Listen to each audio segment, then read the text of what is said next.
Времето на партиски послушници во судството е минато и мора да се врати довербата во правосудниот систем, бидејќи беше изгубена поради неколку суди и обвинители поставени од претходниот владин состав. Вака премиерот Мицковски и денеска ги коментира случувањата околу интерпелациите за кои смета дека 5 члена на судскиот совет, на кои во собранието им беше изгласана недоверба, треба да бидат доблесни и да си поднесат оставки.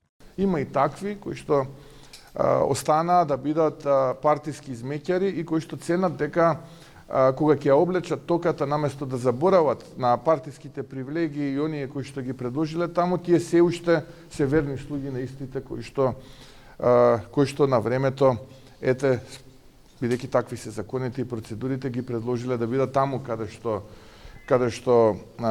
што се.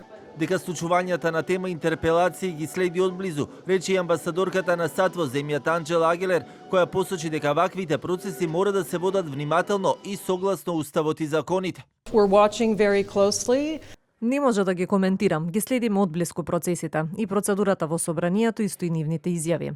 И за секој од овие случаи најважно е да се следи законот и да се следи со почитување и транспарентност за да биде јасен пред сите кои ги наблюдуваат. Од опозицијските партии, освен Левица, останатите не ги поддржаа интерпелациите, односно Европскиот фронт и СДСМ решија да ја напуштат седницата на која се дискутираше и гласаше. Она пак што е познато е дека на тројца од членовите на судскиот совет за кои се гласаше недоверба во законодавниот дом им истекува мандатот до крајот на годината, на еден следната година и уште еден член на кој му истекува во 2027.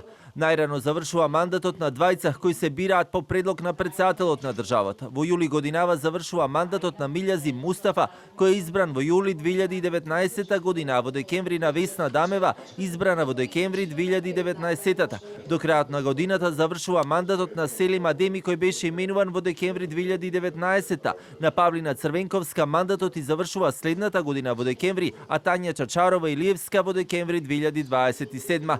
Ставот и на членовите на судскиот совет за кој се гласаше интерпелацијата беше дека таа е неуставна и преседан.